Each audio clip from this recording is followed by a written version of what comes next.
Hello, I'm Peter. I'm so glad you could join me for tonight's journey.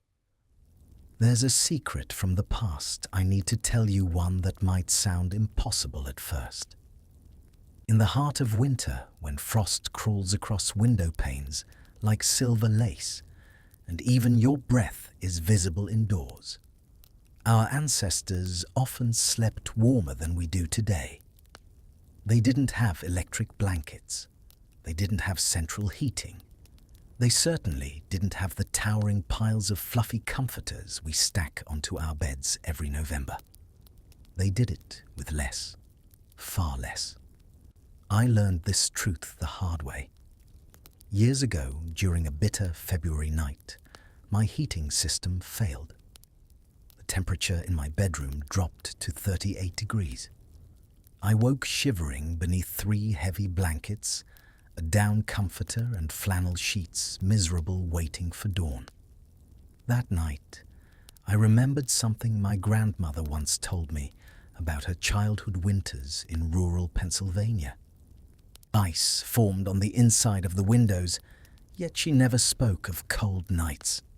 In fact, she remembered them with a strange fondness, as if the cold itself had been comforting. That memory sent me searching. I began reading journals, letters, and military reports from before central heating became common.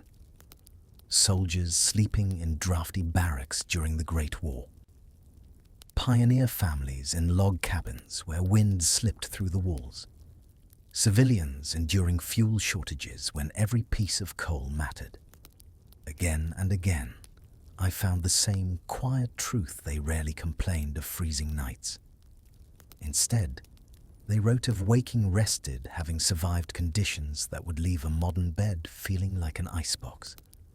The secret wasn't thicker blankets. It was something we've forgotten. Heat isn't something you add. It's something you trap. Our ancestors understood this instinctively. They built their sleeping systems not around weight, but around stillness. Not around bulk, but around sealed air. They didn't simply cover themselves. They created personal microclimates, small envelopes of warmth that held them through the night. Tonight, we're going to walk through this forgotten knowledge together. We'll step into frontier cabins where a bed was a survival tool.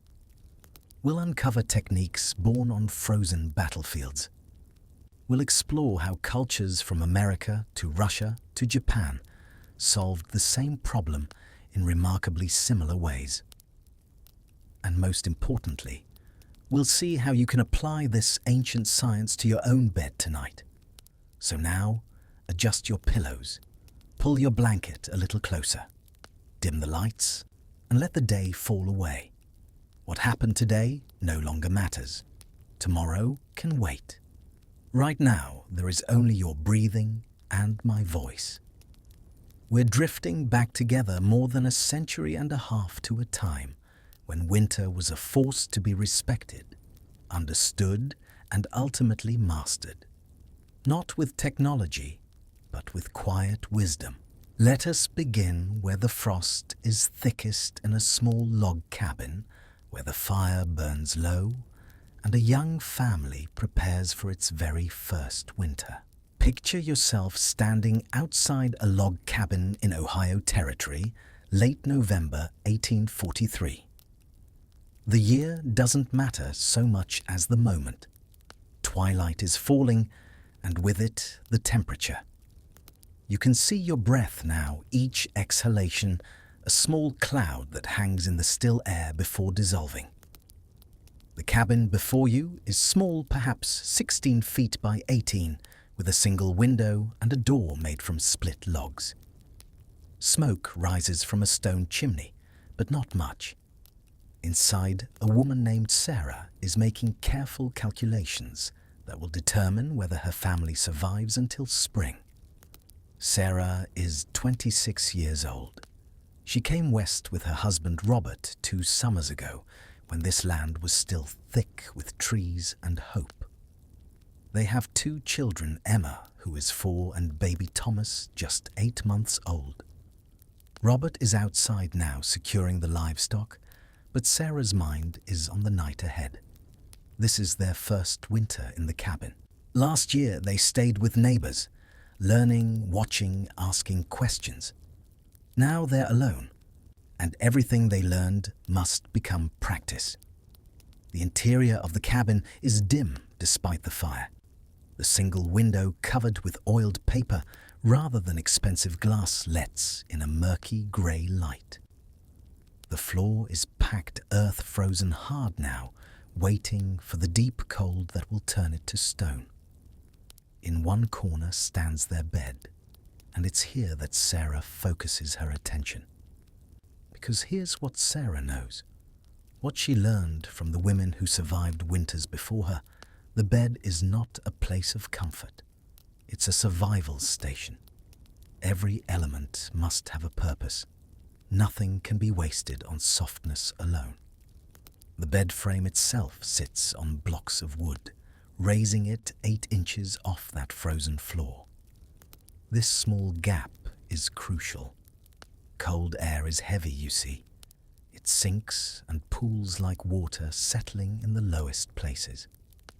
By lifting the bed, Sarah ensures that the coldest air in the cabin, the air that would steal warmth from sleeping bodies all night long, stays below them. But this is just the beginning.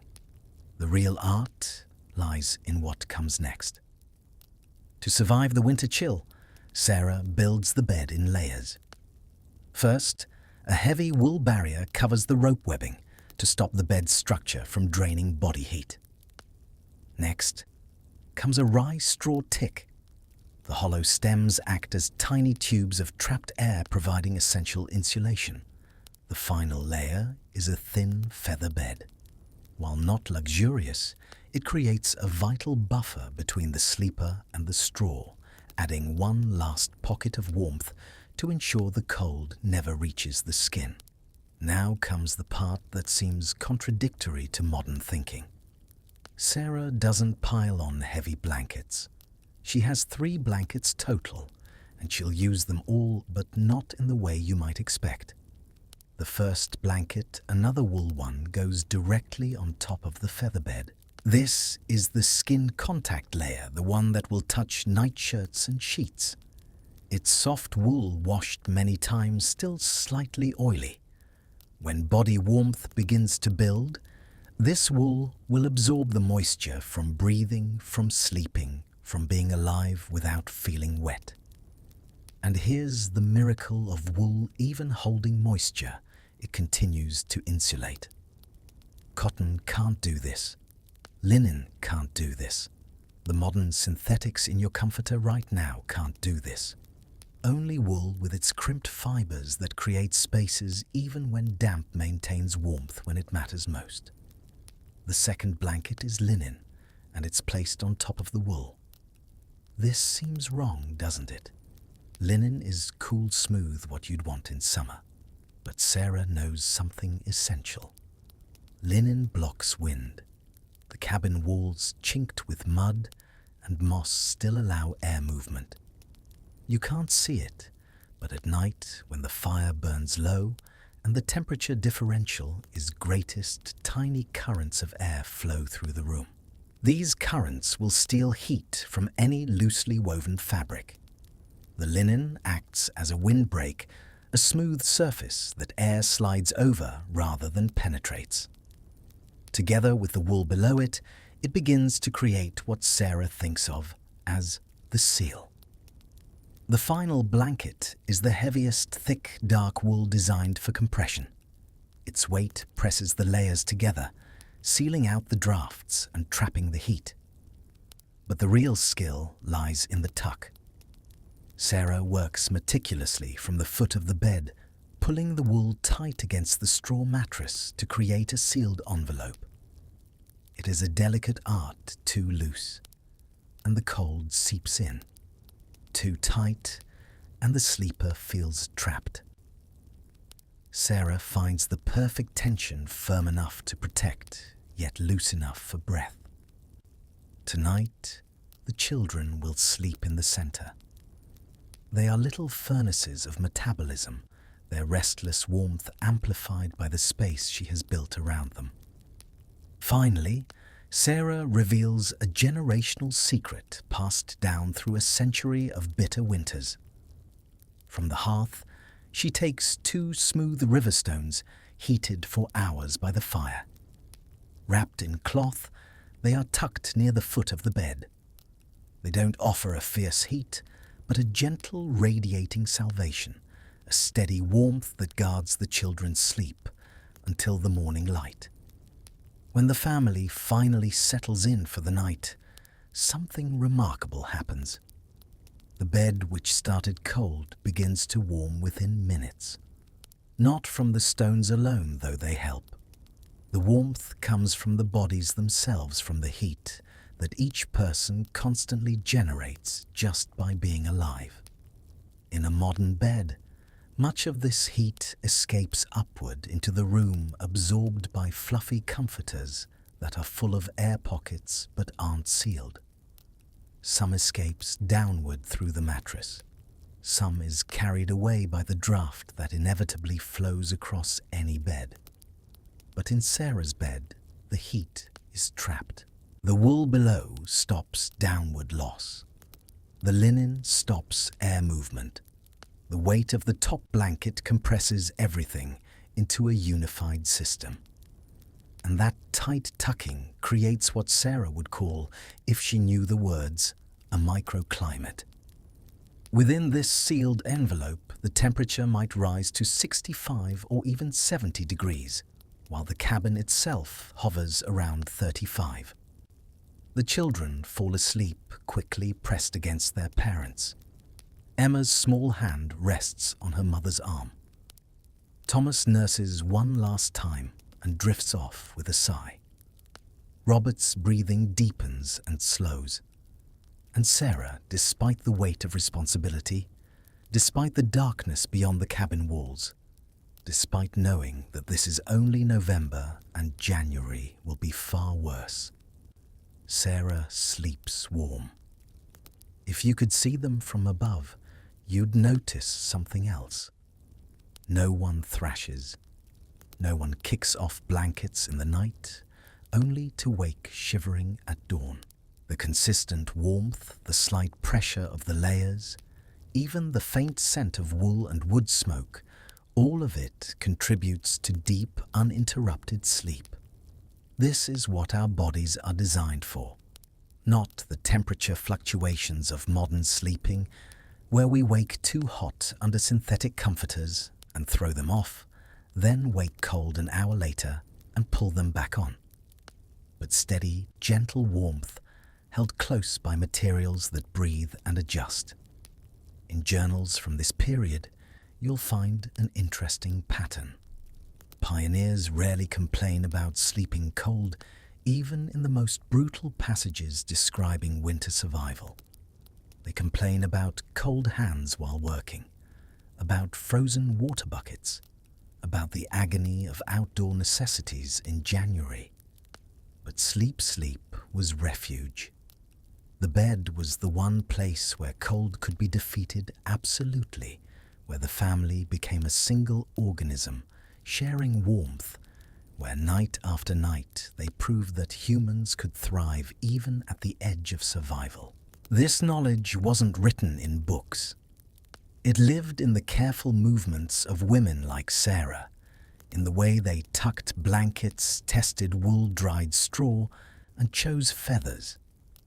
It was transmitted through watching through those moments when a daughter helps her mother prepare beds for winter and learns without words exactly how much tension to use when tucking, where to place warming stones, why that foundation layer matters so desperately. This was science, practiced without theory engineering, without mathematics, comfort achieved through complete understanding of materials and body and cold itself. And here's what strikes me most, what keeps me awake some nights, thinking this knowledge is nearly extinct. How many people today know how to prepare a bed for winter without electricity? How many understand that the foundation layer matters more than what's on top? That wool and linen together create effects neither could achieve alone. That weight and tightness can be more important than thickness. We've traded this hard-won wisdom for a thermostat on the wall and a credit card for the utility company. And most nights, that's fine. But sometimes when storms knock out power lines or disasters interrupt the comfortable hum of modern life, we discover that we've forgotten how to sleep warm. We pile on blankets, desperately never understanding why we're still cold. Because we don't know what Sarah knew in her bones. Heat isn't something you add. It's something you trap, something you seal, in something you protect like a candle flame cupped in your hands against the wind. Let us shift now from the cabin to the battlefield, from the family to the soldier, from the voluntary hardship of frontier life to the forced endurance of war. Because if pioneers learned to sleep warm through careful tradition, armies learned through desperate necessity, through watching men die, not from bullets, but from cold, through the realization that a well-rested soldier is worth 3 exhausted ones. Imagine you're standing in a military camp somewhere in northern France, January of 1917. The Great War has turned into a grinding stalemate, and both sides have dug into the frozen earth for what everyone hopes will be one last winter. The barracks where you sleep, if you can call them barracks, are hastily constructed wooden huts with walls so thin you can see daylight through the gaps. There's a small stove in the center, but coal is rationed, and it's usually dead by midnight. Outside, the temperature hovers around 15 degrees Fahrenheit. Inside, it might reach 30 if you're lucky, and yet you must sleep. Tomorrow there will be drills, or worse, the trenches. Exhaustion kills as surely as shrapnel. Your name is James, and you're from Vermont, which is the only reason you're still functioning, while soldiers from warmer climates struggle. You've brought something from home, something the army didn't issue, but doesn't forbid knowledge about sleeping cold. The army gives you 2 blankets. Both are wool, both a muddy brown-grey color, both scratchy enough to leave marks on your skin. They're substantial, weighing perhaps 4 pounds each, but they're not enough on their own. Men who simply wrap themselves in these blankets wake before dawn, shivering, unable to fall back asleep, stumbling through the next day half-frozen and useless. But you've watched your fellow soldiers, the ones who seem to manage, and you've noticed a pattern. The ones who sleep well aren't the ones with the most blankets, though some have traded for extras or received them from home. They're the ones who understand the system, who treat the issued blankets not as coverings, but as components of something larger. The cots in the barracks are canvas stretched over a metal frame raised about 18 inches off the floor. This elevation is both blessing and curse. The blessing is obvious, you're not sleeping on frozen ground. The curse is more subtle. Canvas breathes. Air moves through it, around it, under it. Your body warmth, instead of being trapped, dissipates through the canvas and away into the endless cold of the room. You wake with a cold back, that particular deep ache that settles into the spine and won't leave. This is where the first innovation happens. One of the older sergeants, a man who fought in the Spanish-American War and learned cold weather techniques in Cuba, of all places, showed the unit a trick. Take one of your 2 blankets, fold it in half lengthwise, and place it directly on the cot before you lie down. Not under your body, but under where your body will be. This creates a double layer of wool between you and the canvas. Suddenly, your back stays warm. Suddenly, you're not losing half your body heat downward.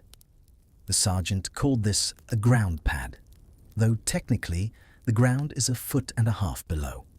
The principle is the same. But now, you only have one blanket left for covering, and one blanket isn't enough, even if the one beneath you saves considerable heat. This is where the system becomes interesting. You're issued a greatcoat, a heavy woolen overcoat designed for standing watch in winter. Most men hang these on a peg or fold them away. But you've learned to use yours differently. After lying down on your folded blanket, you spread your remaining blanket over yourself, and then you add the greatcoat on top spread open like a second blanket. The coat is heavy and wool, and it adds both insulation and weight. More importantly, it's wind-resistant on the outside. That smooth exterior fabric designed to shed snow and rain also blocks the drafts that creep through the barracks all night. Still not enough, though. You're warmer, yes, but heat is escaping around the edges, especially at your feet and along your sides. This is where the truly clever part comes in the technique that separates the men who sleep from the men who endure. You've learned to tuck. Not loosely, not carelessly, but with the precision of someone making a bed for inspection. Starting at your feet, you reach down and pull the blanket and coat under the bottom edge of the cot, creating a sealed foot pocket. Then along each side, you pull the edges down and tuck them under your body, using your own weight to hold the seal. The result is a sleeping bag. Before, sleeping bags were standard issue. The army won't officially adopt this design for decades, but here in the cold reality of a French winter, you've invented it out of pure necessity. What makes this work isn't magic. It's physics, though you'd never use that word. By sealing the edges, you've created a closed system. The heat your body produces, about 100 watts of continuous energy just from being alive, has nowhere to go but into the trapped air around you. That air warms quickly, and the wool holds it there. Within 20 minutes of lying down, you've gone from shivering to comfortable. Within an hour, you're deeply asleep, and your body temperature has stabilized. You don't wake at 2 in the morning like you used to. You don't lie there counting hours until dawn. You sleep through, and in the morning, you wake not refreshed. Exactly, war doesn't allow for that, but rested, functional, ready. The difference between your sleep and the sleep of the men who don't know this technique is the difference between combat readiness and collapse. After 3 nights of poor sleep, a soldier's reaction time slows by 30%. After a week, cognitive function degrades to the point where complex orders become confusing. The army knows this, has known it since Napoleon's frozen retreat from Moscow, but knowing and teaching are different things. Knowledge spreads slowly through the ranks, soldier to soldier, unit to unit, carried not by official manuals, but by the quiet observation of who's functioning and who's falling apart. There's a journal entry from a British soldier, Private William Henry, serving in similar conditions in 1916. He writes, "The cold is more fearsome than Jerry's shells for shells might miss, but the cold is always here, patient and certain." Jones showed us his trick with the blankets last week, the way his father taught him from the Boer War. Now I sleep sound as a babe, though the walls crack with frost, and Thompson in the next cot shivers till dawn. I tried to show Thompson, but he's stubborn, says real men don't fuss with bedding. Thompson was sent to hospital last Tuesday with exposure. Perhaps he'll be the wiser when he returns, though I doubt it. Some men would rather freeze than admit they don't know everything. This pattern repeats throughout military history. The knowledge exists, but it spreads through informal networks, through friendship and observation, through the crucible of shared suffering. The official manuals lag behind by years or even decades. The US Army didn't issue standardized cold weather sleeping systems until World War II, and even then the issued gear was often inferior to what experienced soldiers cobbled together from their own initiative. By the time we reach World War II, the military is finally starting to understand sleep systems scientifically. Research units are measuring heat loss testing materials, conducting experiments in cold chambers. They discover what Sarah the pioneer and you, the WWI soldier, already knew through practice. The foundation layer matters more than anything.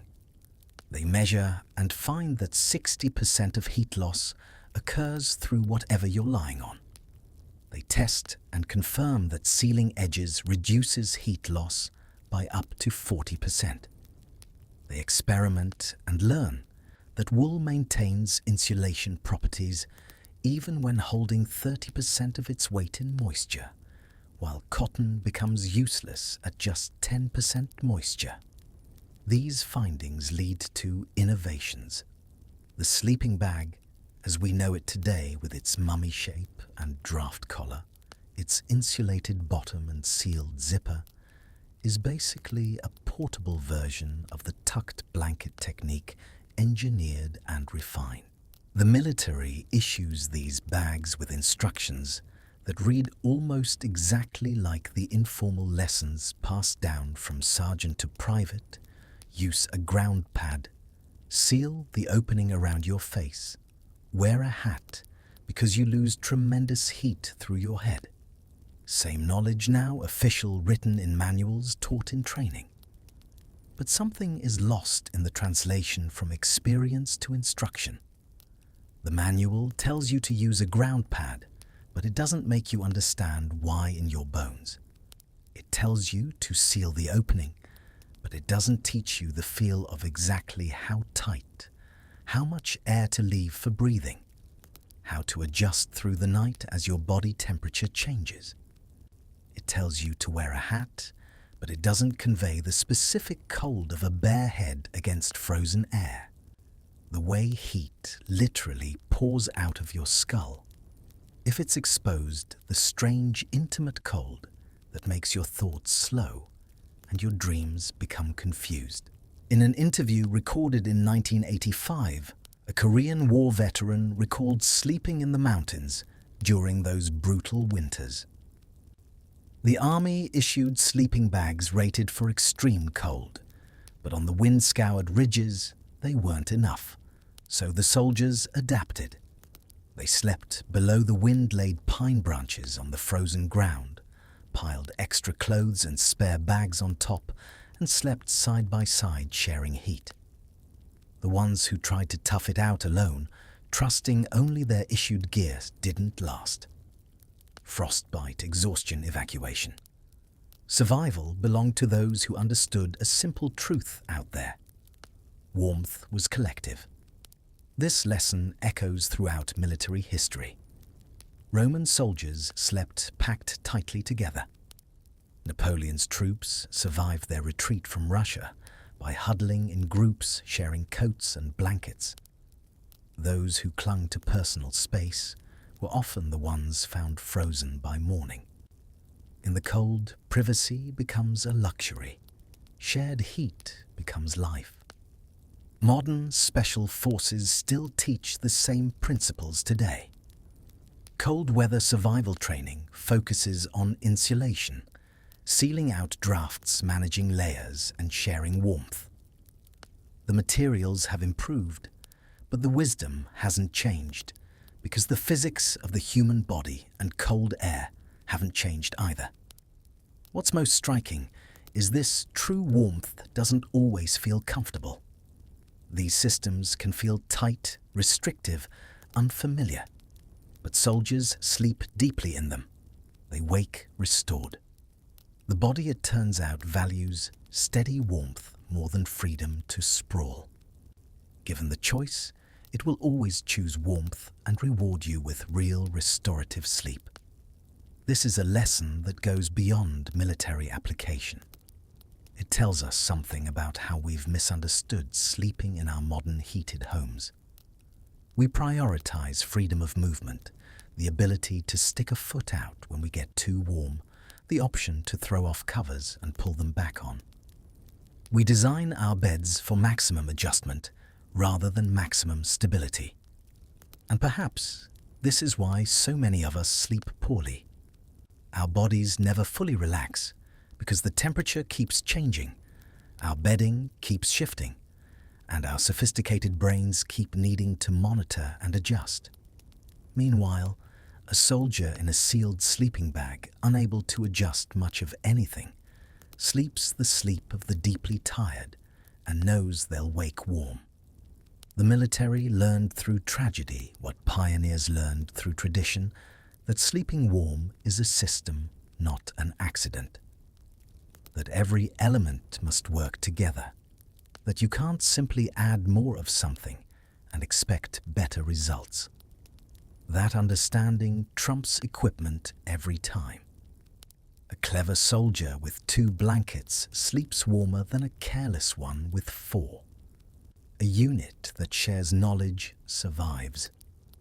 A unit that doesn't bleeds men to cold injuries that never needed to happen. As we leave the barracks and the battlefield, as we let James and William Henry and all those soldiers fade back into history, carry this with you. They were ordinary people facing extraordinary cold. They had less than we have. Inferior materials, worse conditions, no choice about whether to endure. Yet they slept warm through winters that would leave most of us incapacitated. They did it with wool, with canvas, with tucking, with knowledge. And every technique they learned, every innovation born from desperation, every trick passed from one soldier to another. In the dark, it all still works. The cold hasn't changed. The human body hasn't changed. The principles remain waiting for anyone willing to learn them. Now let us return from the regimented world of military survival to the quiet desperation of civilian homes during times when warmth became a luxury most couldn't afford. Because while soldiers faced cold as part of their duty, civilians faced it as a breach of the social contract, an intrusion into what was supposed to be safety. The shocking realization that home itself could become hostile when fuel ran out or became too expensive to burn. It's February 1933. The Great Depression has tightened its grip on American cities, and in a row house in Philadelphia, a woman named Margaret is making calculations that have nothing to do with accounting and everything to do with survival. Her husband Thomas works when he can find work, which is less often each month. They have 3 children, 2 daughters and a son ranging from 5 to 11 years old. The coal they use for heating costs money they increasingly don't have. The choice has become stark: heat the house adequately or feed the children properly. There is no option that includes both. Margaret has made her decision. The coal will be conserved. The furnace that's supposed to warm the entire 3-story row house will be fed as little as possible. Most of the house will be cold temperatures hovering in the 40s, cold enough that you can see your breath at noon. But the children must sleep warm. Must not, should, because cold children get sick and doctors cost money, and there's a neighbor's child who died last winter from pneumonia that started as just a chill. So Margaret takes what little coal they can spare and focuses it on keeping one room barely heated. And she applies every scrap of knowledge about bedding and warmth that she's gathered through whispered conversations with other women in the same desperate situation.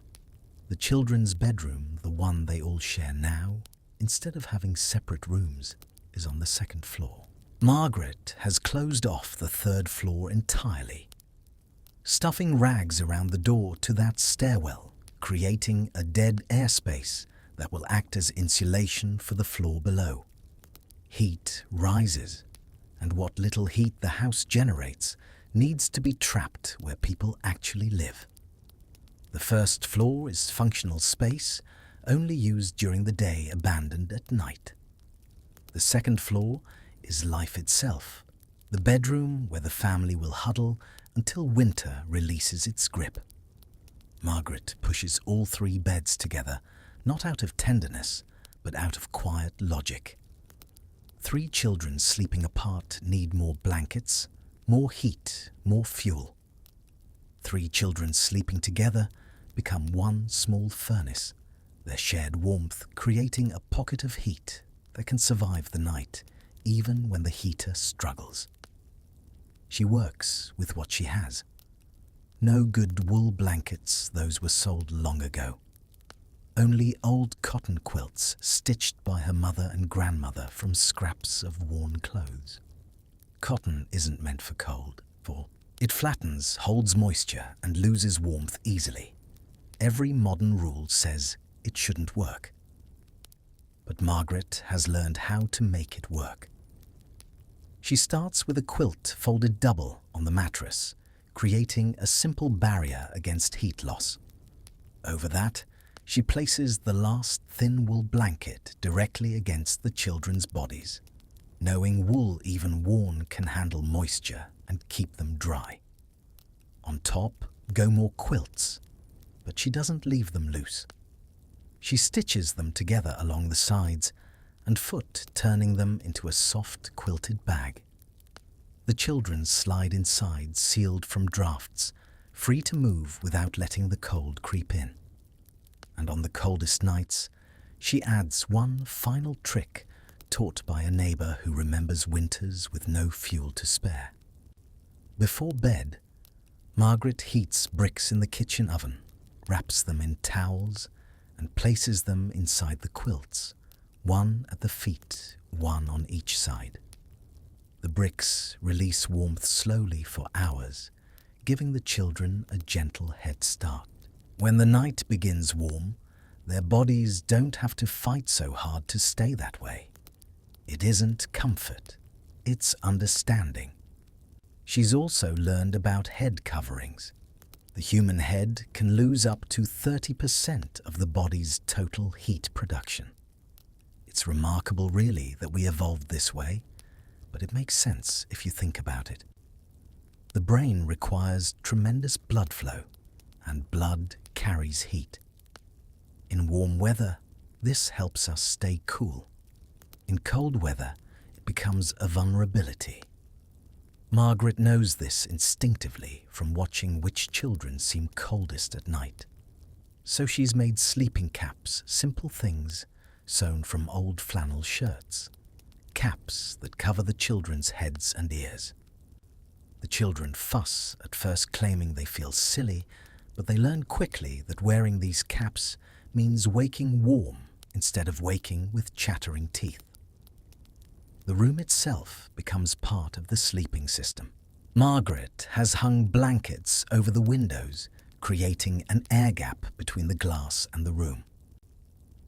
This dead airspace reduces heat loss through the windows, which are always the weakest point in any room's insulation. During the day, these blankets are pulled back to let in light, but as soon as the sun sets, they go back up. She's also pushed a heavy dresser against the exterior wall behind the beds, creating another layer of insulation between the sleeping children and the frozen brick outside. These are improvisation solutions that would never appear in any guide to home comfort, yet they work. What strikes me about Margaret's situation is how much mental load she carries. Every evening, she must make the bedroom ready, heat the bricks, prepare the quilts, ensure the children are wearing appropriate night clothes, not too little, but not too much either, because overdressing leads to sweating, which leads to damp cotton, which leads to cold. She must check that the caps are on properly, that the quilted bag is sealed, that the bricks are hot enough but not dangerous. She must time everything so the bricks have cooled slightly by the time the children get into bed, preventing burns. And she must do all of this while managing her own anxiety about money, about Thomas's unemployment, about whether this winter will break them entirely. In the letters women left behind during those hard years, you find something surprising pride. One woman wrote in 1934 that her family hadn't had coal for weeks, yet her children slept warm. She had learned quiet tricks from older women, simple ways of coping her own mother never needed. There was a deep satisfaction in knowing she could keep her children safe, with nothing but quilts, hot bricks, and understanding. One night, frost bloomed across the inside of the window, and her daughter called it beautiful. The children weren't cold, and for a moment, despite everything else going wrong, she felt she was doing something right. That feeling of capability in impossible circumstances runs through every survival story. When you learn to manage with less, something changes inside you. You realize the gap between enough and not enough isn't as wide as you feared. Knowledge, creativity, and shared wisdom can replace resources you don't have. During the Great Depression, millions became quiet experts in survival. They learned how to trap heat layer materials and stretch what little they had. They passed this knowledge hand to hand, mother to daughter, neighbor to neighbor. Much of it faded with post-war comfort, but not all of it. Even today, some grandmothers still remember how to wrap a hot brick stitch quilts into warmth and arrange bodies in a bed so no one feels alone in the cold. World War II brought similar challenges to civilians, but with a different flavor. This wasn't the grinding poverty of the Depression. This was mandated sacrifice fuel rationing in service of the war effort. In Britain, coal was rationed severely starting in 1942. In America, heating, oil and gas were controlled. You couldn't simply buy more fuel even if you had money. The state decided who got what, and civilians came last after military needs and industrial production. A diary from a British woman in Manchester, winter of 1943. The ration allows us enough coal to heat one room for 4 hours in the evening. We gather there, the whole family, doing everything we need to do before the coal runs out. Then it's to bed, and we must make do. Mother has taught me her wartime tricks from the First War, and I've added my own. The children wear wool vests to bed, something I never would have done in peacetime, thinking it uncomfortable. But wool next to skin under flannel pajamas keeps them warm in ways I hadn't imagined. We've put all the children in one room, 3 to a bed, top to toe, so there's more room. The quilts are inadequate, so I've added our winter coats on top, and I safety pin the whole arrangement so it can't come apart. They look like strange cocoons, my darlings, but they sleep sound, and that's what matters. The British experience is particularly instructive because the rationing was so severe and lasted so long. The winter of 1947 was one of the coldest on record, and it came at a time when Britain was nearly bankrupt, when fuel supplies were at their lowest, when recovery seemed impossibly distant.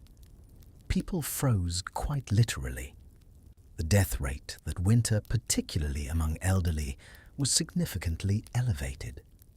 But others survived, and they survived using techniques that would have been familiar to pioneers and soldiers alike.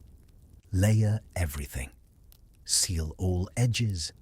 Create microclimates within rooms within houses. Share body heat without shame. Use thermal mass, whether bricks or stones or bottles of hot water. Wear covering on your head. Trust in wool even when it seems too thin, because wool doesn't quit even when it looks defeated. These principles repeated themselves in household after household, discovered anew by each person or remembered from parents and grandparents who had lived through previous hardships. What I find most moving about these civilian experiences is the way they reveal that survival knowledge is democratic. You don't need special training or equipment. You need information, and you need the willingness to accept that survival might not look dignified. Margaret's children sleeping in caps and quilted bags, 3 to a bed, might not fit any parenting magazine's vision of proper bedrooms. British civilians piling coats on top of inadequate blankets and sleeping in their wool vests might seem like giving up on standards. But these people understood something crucial. Comfort is luxury. Warmth is necessity. And when you can't have both, you choose warmth without hesitation. There's a beautiful paradox in these depression and wartime sleeping systems. They were born from deprivation, from having less than what's needed, from making do with scraps and substitutes. Yet in many ways, they produced better sleep than modern abundance does. Because once you set up the system properly, once you've layered and sealed and created your microclimate, you don't wake up adjusting things. You don't kick off covers because you're too warm only to pull them back on an hour later, because you're cold. You achieve stasis, that rare state, where temperature is consistent enough that the body can fully relax, can release its vigilance, can sink into the deep repair work of true rest. Modern sleep, even in heated homes, is often fragmented by temperature fluctuations. We're too warm under our comforters. We adjust. We're cold. We adjust again. Our sophisticated sleep tracking devices show we're restless, but we blame stress or screens or caffeine, never thinking that perhaps our sleeping environment is fundamentally unstable. Meanwhile, Margaret's children, sleeping in a cold room in a quilted bag with bricks at their feet, slept straight through until dawn, their bodies maintaining perfect stasis in their sealed warm envelope. As fuel rationing ended and prosperity returned, these skills faded. Central heating meant you didn't have to think about bedroom temperature. Modern bedding meant you didn't have to improvise with quilts and coats. But the women who lived through those hard years never fully trusted the new ease. They kept quilts even after buying electric blankets. They knew how to heat bricks even after thermostats made it unnecessary. They held onto the knowledge just in case, because they'd learned the hard way that comfort is contingent, that systems fail, that knowing how to stay warm without help is a form of insurance worth more than any policy. And now, those women are mostly gone. But we're left with their diaries, their letters, their quilted bags and sleeping caps preserved in museums as curiosities from harder times. What we've lost isn't just the knowledge itself.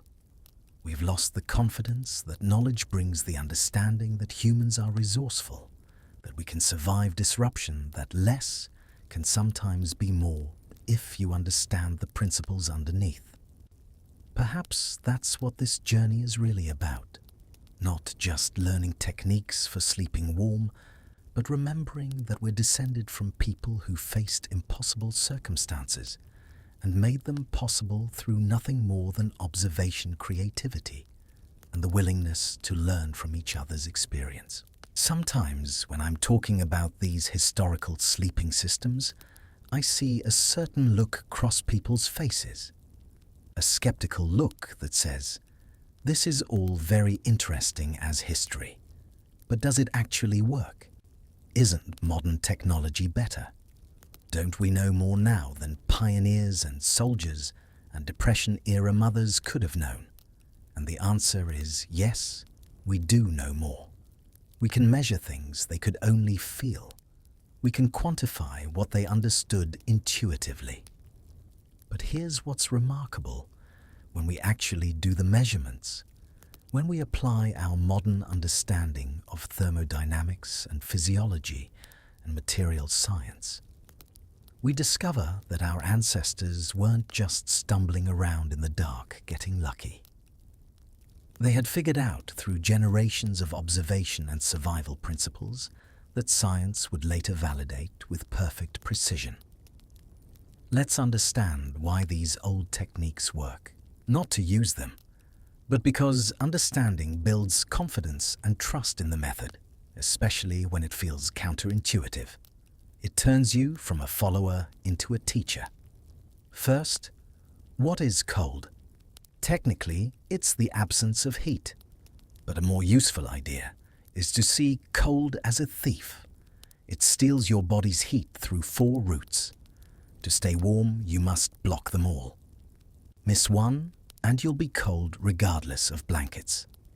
The first theft route is conduction heat loss through direct contact. Lying on a cold mattress lets your warmth drain away into it like a heat sponge. This is why pioneers placed a wool blanket under their straw tick. It blocks conduction by creating a barrier. Materials conduct heat at different rates. Metal feels icy. Wood is slower. Trapped air is excellent insulation. Wool excels because its crimped fibers trap countless tiny air pockets. The air insulates. The material simply holds it in place. Your body in a bed is the same. You're constantly producing heat about 100 watts, worth roughly the same as an old incandescent light bulb. In a completely still air environment, this heat would create a warm zone around you. But beds aren't still air environments. There are always air currents, small movements of air caused by temperature differences in the room, by the breathing and movement of sleeping people, by drafts from windows and doors. These currents steal your heat through convection, carrying it away so that you're constantly having to produce more. This is why tucking matters so much. When you tuck your blankets tightly around you, you're not just keeping them from falling off. You're creating a sealed space where air can't easily circulate. The warm air next to your body stays next to your body instead of being replaced by cold air from the room. This is what they meant by sealing the envelope in all those historical accounts. The tighter the seal, the less convection. The warmer you stay with the same amount of covering. Linen's role in Sarah's bed arrangement now makes sense, doesn't it? Linen is smoother and more tightly woven than wool. Air can pass through loose weave wool, creating convection currents right through the blanket. But air hits linen and has to flow around it rather than through it. The linen layer acts as a windbreak inside the bed system, stopping convection, while the wool layers handle the insulation. 2 different materials, 2 different jobs working together to create effects neither could achieve alone. The third route is radiation. This is the strangest one to understand because it doesn't require contact or air movement. Radiation is heat traveling as invisible light, the same way the sun warms your face, even though space between the sun and earth is nearly perfect vacuum. Your body radiates heat constantly. Stand in front of an infrared camera and you'd see yourself glowing. Most of this radiation goes upward because that's where there's the least insulation in most sleeping arrangements. This is one way modern beds fail us. We've gotten very good at putting fluffy things on top of us, materials that trap lots of air and should insulate well. But many of these materials are loosely structured. The radiated heat from your body passes right through them, like light through fog.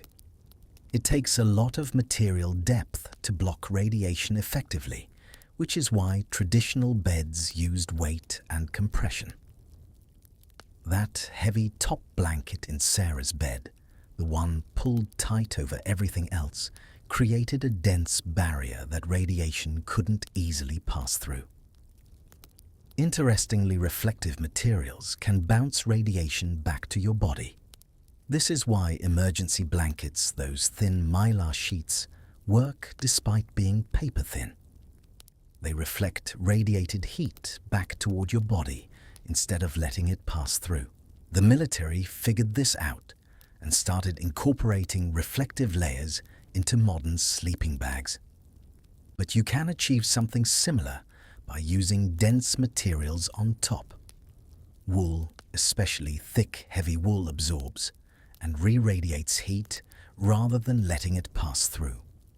It's not as effective as mylar, but it works on the same principle.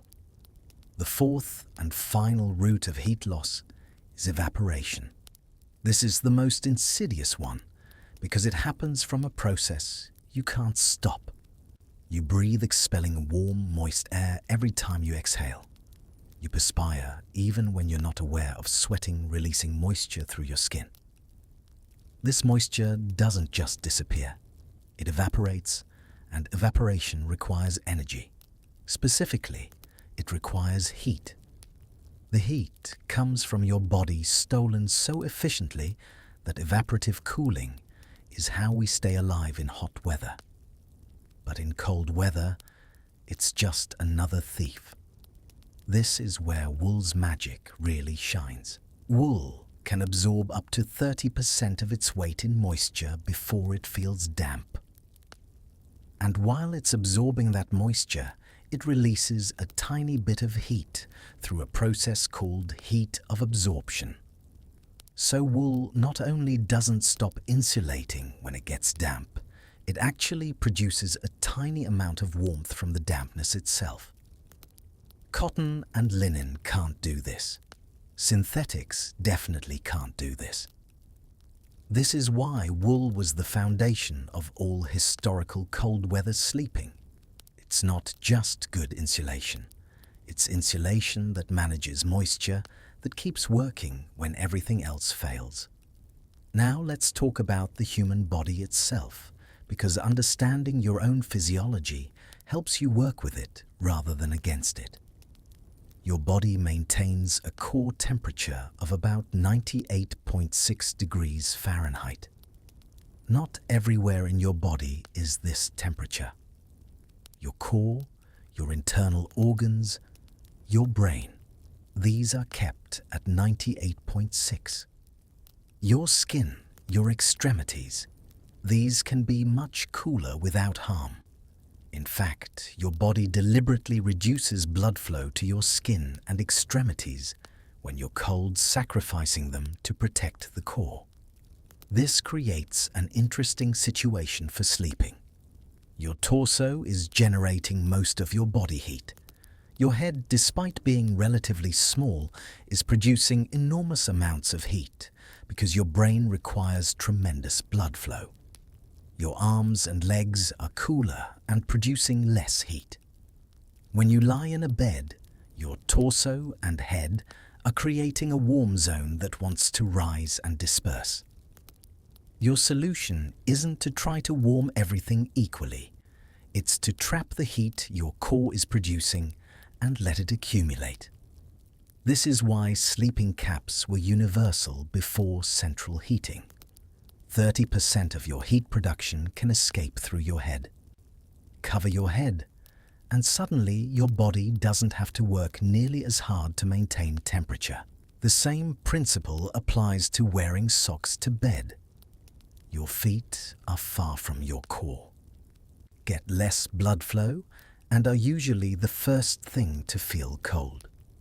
Cold feet send signals to your brain that you're losing the battle against cold, and your brain responds by making you feel more awake, more alert, less able to sink into deep sleep. Warm feet, on the other hand, tell your brain that everything's fine. It's safe to fully relax. This is why hot water bottles or heated bricks were always placed at the foot of the bed. They were psychological as much as physical signaling to the sleeping brain that all was well. There's a beautiful feedback loop that happens when you set up a sleeping system properly. Your body produces heat. The trapped air around you warms quickly. The warm air reduces the difference between your skin temperature and the environment. With less temperature difference, your body needs to produce less heat to maintain core temperature. It relaxes, stops shivering or tensing muscles. This relaxation reduces metabolism slightly, which means you're using less energy, which means you can sleep deeper and longer. Deep sleep produces better rest. Better rest means you wake more energized. More energy means you're better equipped to handle the challenges of living in cold environments. It's a virtuous cycle that starts with proper insulation and sealing. Compare this to modern sleeping. We keep our bedrooms warm, maybe 65 or 70 degrees. We don't need extensive sleeping systems, but our beds are designed for adjustment rather than sealing. We use comforters that are thick but not sealed at the edges. We leave our heads uncovered because we find caps uncomfortable. We often sleep in minimal clothing because the room is heated. What happens? We're too warm under the comforter and kick it off. Then we're too cold without it and pull it back. Our feet stick out to cool down. Our heads radiate heat freely. The temperature of our sleeping environment fluctuates all night. Our bodies never achieve full stasis. Our sleep tracking devices show we're restless, wake frequently, never get enough deep sleep. But we don't connect this to our sleeping environment because, hey, we have climate control and modern bedding. How could that be the problem? The problem is that we've optimized for comfort over stability. Comfort is subjective variable based on moment-to-moment preference. Stability is objective measurable based on maintaining consistent conditions that allow the body to fully relax. Historical sleeping systems, because they were created for survival rather than comfort, accidentally optimized for stability. Once you were in the sealed envelope, you stayed there and your body adapted and the system worked. Let me share something from a sleep researcher, a study done in the 1990s comparing sleep quality in different environments. One group slept in bedrooms heated to 70 degrees with standard modern bedding. Another group slept in bedrooms at 50 degrees, but with properly constructed historical-style sleeping systems, sealed bags of wool layers. The second group, sleeping in much colder rooms, showed deeper sleep cycles, less movement, fewer wakings, and reported feeling more rested in the morning. The researchers were surprised. They'd expected the cold room group to sleep worse. But the data was clear. Stable thermal environment produces better sleep than fluctuating thermal environment, even if the stable environment is cooler overall. This doesn't mean you should turn off your heat and start tucking blankets. Modern life doesn't require these extremes, but it does mean that understanding these principles lets you improve your sleep even in a heated home. Using a wool blanket under your body on top of your mattress.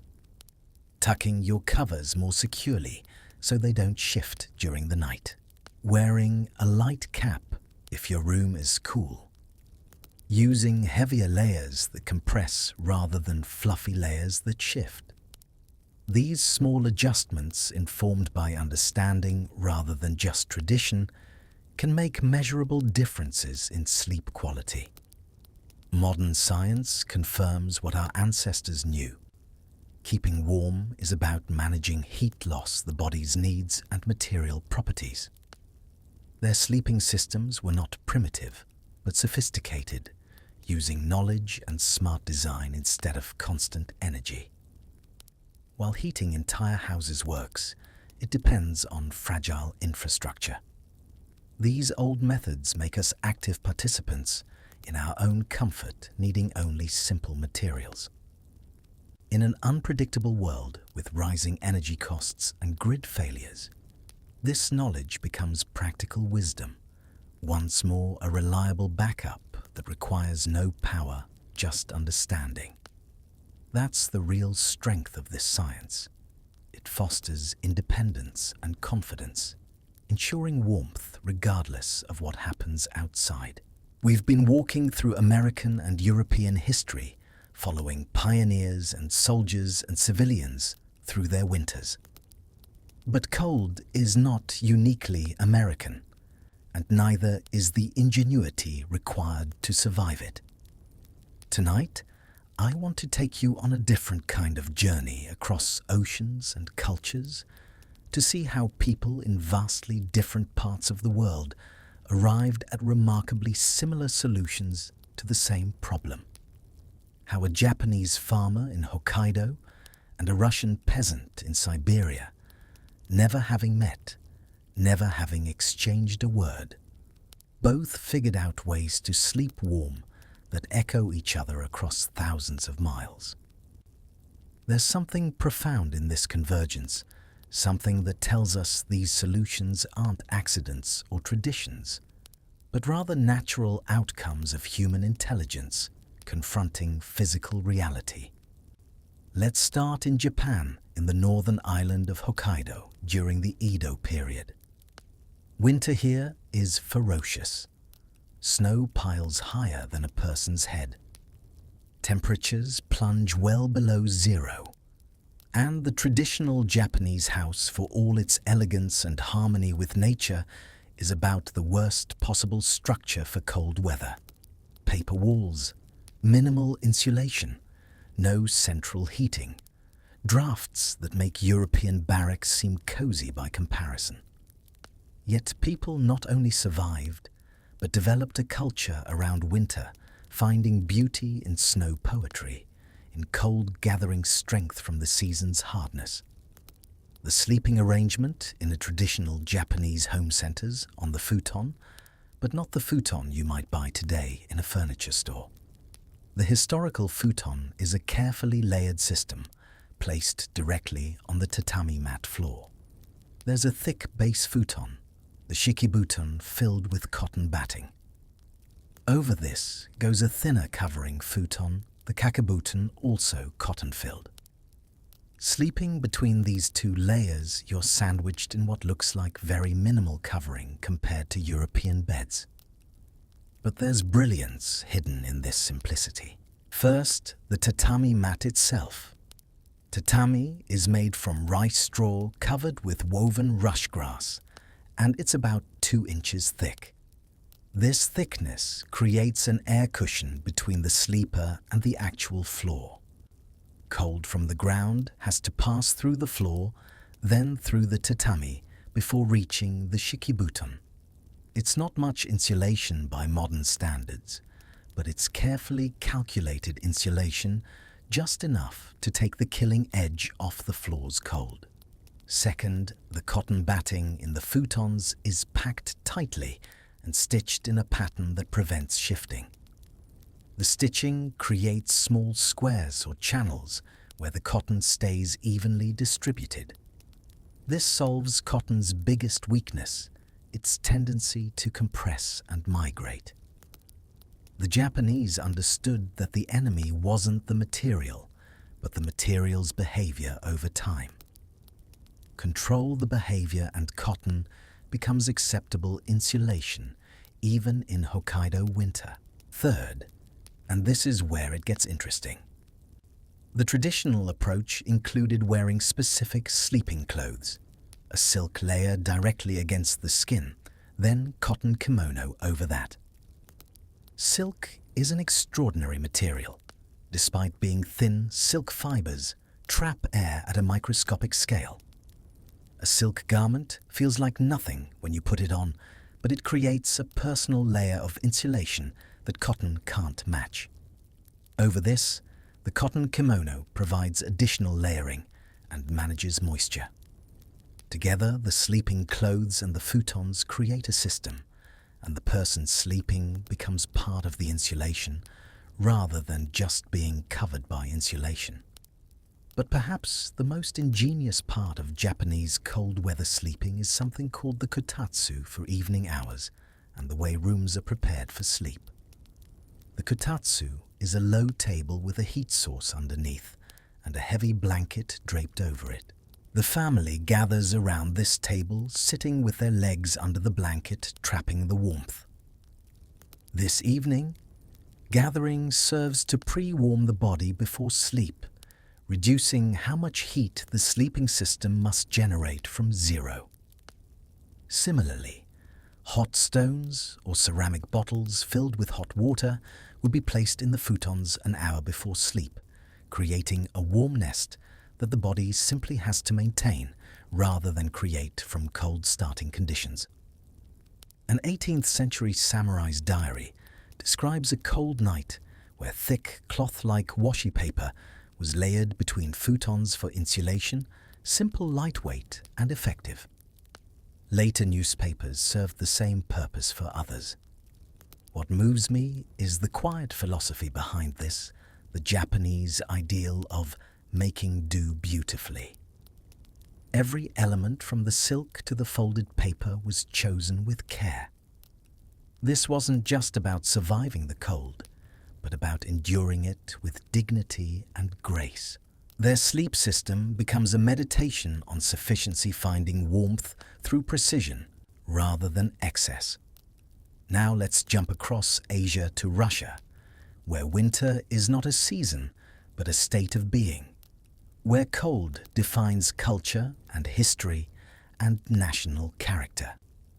The Russian approach to sleeping warm has its own particular genius, shaped by access to different materials and a cultural attitude that's more about endurance than refinement. The traditional Russian peasant home, the izba, is designed entirely around surviving winter. Thick log walls, small windows, and at the heart of everything, the pechka, the massive masonry stove. This isn't a stove like you might imagine. It's a structure that can take up a quarter of the home space, built from brick or stone, with a complex internal path for smoke that extracts every possible calorie of heat from burning wood. The pechka heats the home during the day and crucially retains heat through the night. Its surface stays warm for hours after the fire dies, radiating a gentle heat that keeps the temperature from plummeting completely. But the real innovation is that the top of the pechka is flat and large, and this becomes the sleeping platform for the family, especially children and elderly who need the most warmth.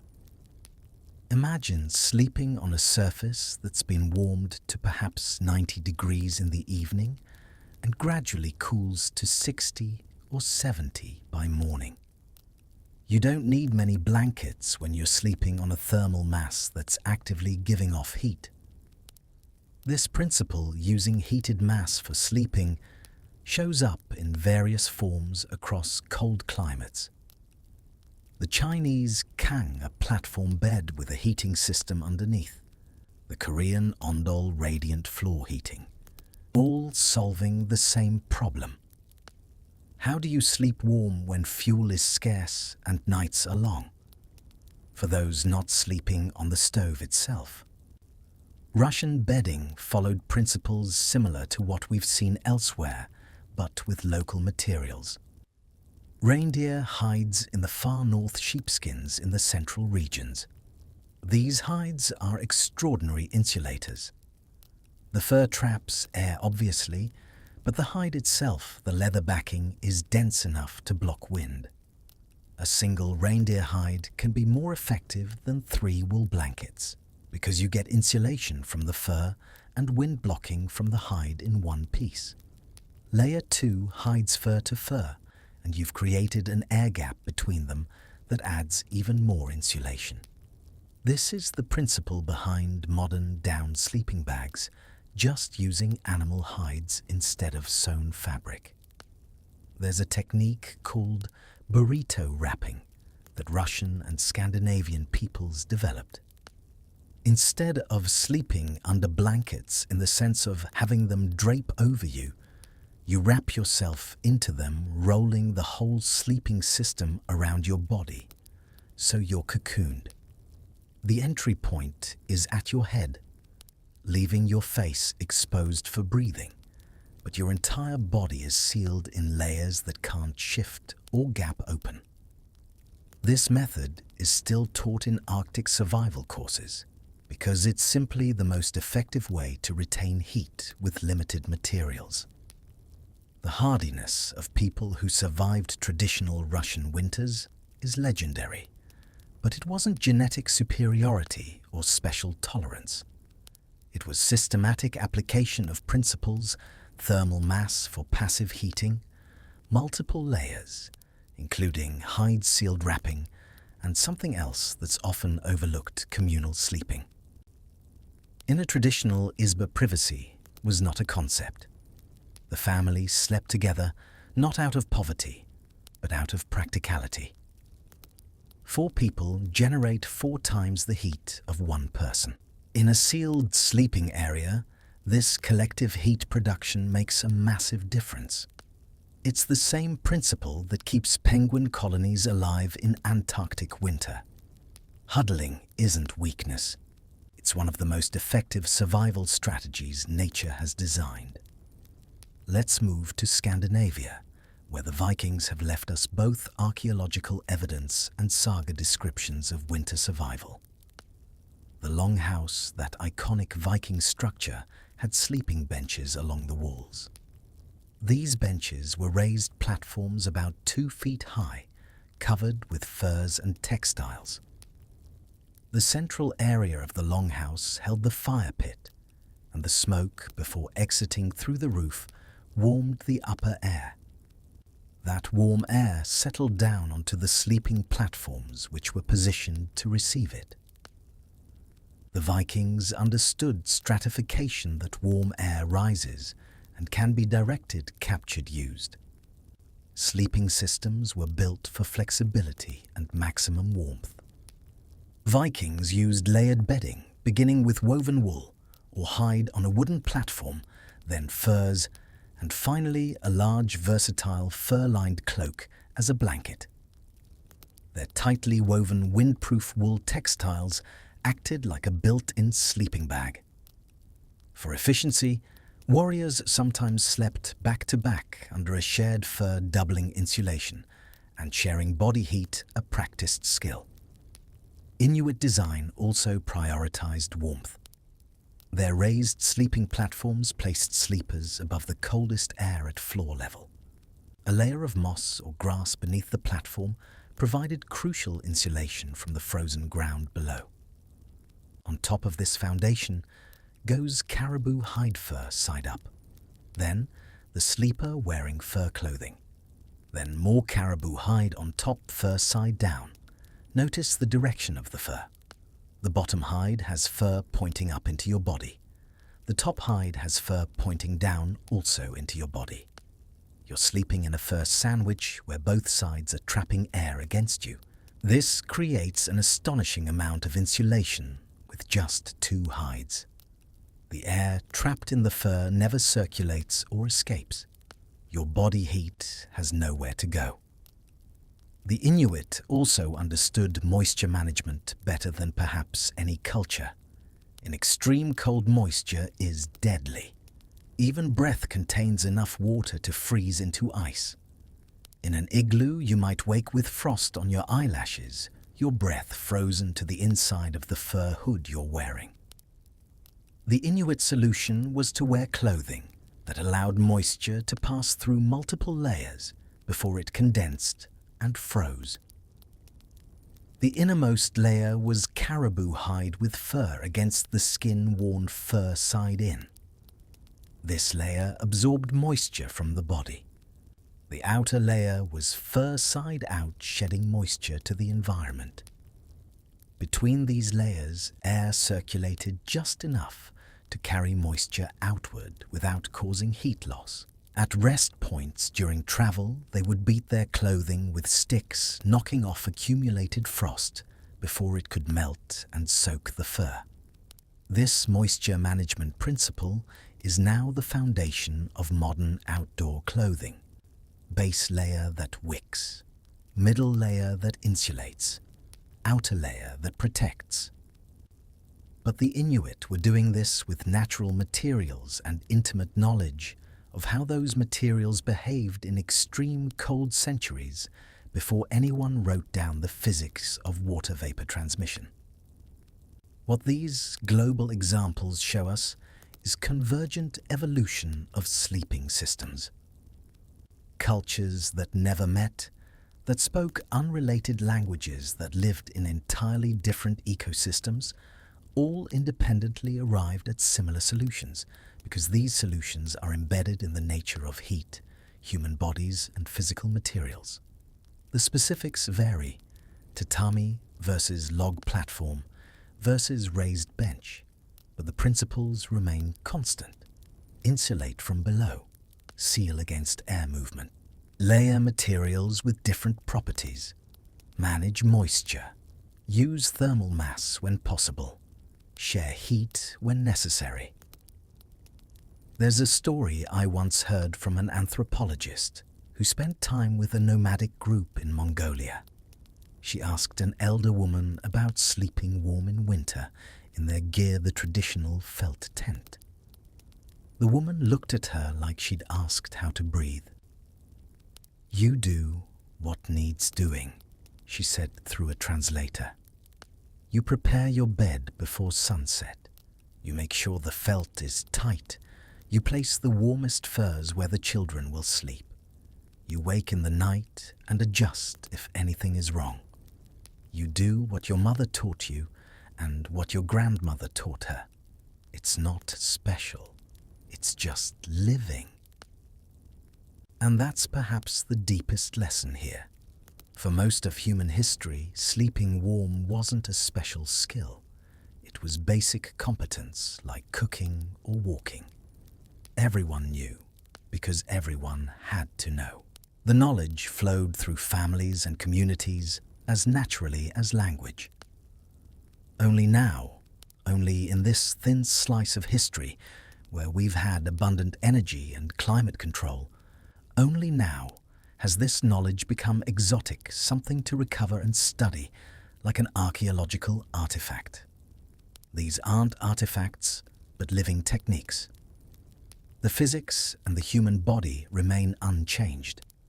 What we're recovering is more than skill, it's the self-assurance of practical knowledge and self-sufficiency. As you notice the drafts and shifts in your own bed, now you're honing observational skills once universal. You're rejoining a human tradition millennia old, reaching back to the very first improved night's rest. Welcome back. This knowledge has been waiting. Now comes the question. I know you've been asking yourself as we've walked through all these historical examples. That's all very interesting, Peter. But I live in the 21st century. I have a modern mattress, central heating synthetic blankets. My bedroom isn't a log cabin or a military barracks or a ger on the Mongolian steppe. How does any of this apply to me? And that's exactly the right question to ask, because knowledge that can't be applied is just trivia. So let's spend some time now translating all these historical principles into practical steps you can take tonight, tomorrow, this winter, to sleep warmer and better with what you already have.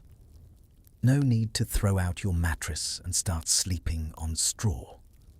No need to sew quilts or heat bricks unless you want to. We're going to work with modern materials and modern circumstances, but with historical principles guiding us. Let's start with the most accessible application, the one that anyone can do right now with materials probably already in their home. The foundation layer.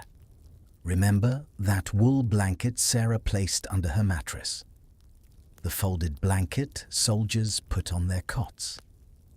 This is probably the single most impactful change you can make to your sleeping system. Take a wool blanket, even a thin one, and spread it over your mattress before putting on your fitted sheet. If you don't have a wool blanket, a heavy fleece blanket works reasonably well, though not quite as well, because fleece doesn't manage moisture like wool does. What happens when you do this? Your body heat stops draining down into your mattress. Modern mattresses, especially foam ones, are designed to absorb and disperse heat because manufacturers believe people want to sleep cool. And sure, in summer, that's nice. But in winter, it's working against you. That foundation layer creates a thermal barrier. Your back, your hips, the parts of you that press into the mattress and would normally lose tremendous heat through conduction. They stay warm now. People who try this often report that they can use fewer blankets on top while staying warmer overall because they've stopped the biggest heat loss path. A related technique involves the space around your bed. Remember how Japanese sleepers would pre-warm their futons? You can achieve something similar by placing a heating pad under that foundation layer for 20 minutes before bedtime, then removing it before you get in. The thermal mass of your mattress and the trapped air in the foundation layer will hold some of that heat, taking the chill off that initial entry into bed. That cold shock when you first lie down, the one that makes you tense up and prevents you from relaxing, you've just eliminated it. Now let's address your covering layers, because this is where most people get it wrong without realizing it. The modern approach is one thick comforter, maybe a top sheet under it. The historical approach is multiple thinner layers that work together. You don't need to abandon your comforter, but consider adding layers strategically. A flat sheet directly on your body, then a thin wool blanket or cotton thermal blanket, then your comforter. Those intermediate layers do two things. First, they create distinct air spaces between layers, and each airspace is insulation. Second, they allow you to adjust more precisely. Too warm. Remove just the comforter. Still too warm. Remove the middle layer too. Too cold. Add an extra blanket on top. But here's where tucking comes back into play, and this is honestly where you'll see the most dramatic improvement. Most people just let their blankets drape over the sides of the bed. This creates massive gaps for cold air to enter and warm air to escape. Instead, try this. Make your bed in the morning with the flat sheet and intermediate layers spread out to the mattress edges. When you get in at night, pull the sides of these layers under your body, using your own weight to seal them. Then pull your comforter tight around you, tucking the foot end under your feet, the sides under your body. This takes some practice to get right without feeling strangled. The goal isn't to create a straitjacket, it's to eliminate those air exchange paths while still allowing you enough freedom to sleep in your natural position. Start loose and gradually make it tighter each night until you find the sweet spot. For most people, This technique alone can raise their sleeping temperature by several degrees, meaning you could lower your thermostat and still sleep warmer. That's not just comfort. That's reduced heating bills all winter. Modern sleep advice favors cool bedrooms, 67-degree crisp, as we need a slight core temperature drop to sleep. However, it confuses cool air with a cold bed. The true goal is a cool room, but a warm bed. Most modern bedding fails at this, leaving people choosing between a stuffy, overheated room or a chilly, fragmented sleep.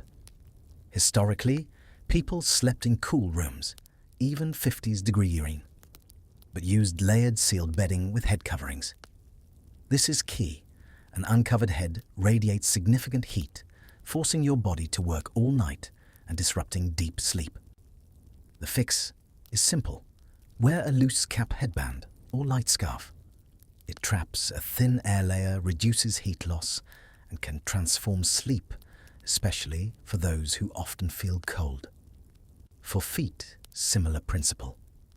Sleeping in socks feels weird to many people, but cold feet are perhaps the biggest sleep destroyer that exists. Your feet are far from your core, receive minimal blood flow when you're lying still, and are usually the most exposed part of your body, often sticking out of covers entirely at some point in the night.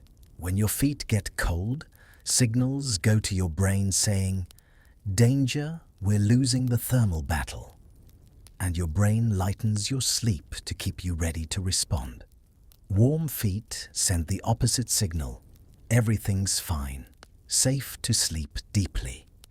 The trick is finding socks that don't make your feet feel constricted or sweaty. Wool socks again are ideal because they breathe while insulating. But even light cotton socks are better than bare feet in most situations. If socks really bother you, try a compromise. Place a hot water bottle at the foot of your bed. 20 minutes before sleep, remove it before getting in.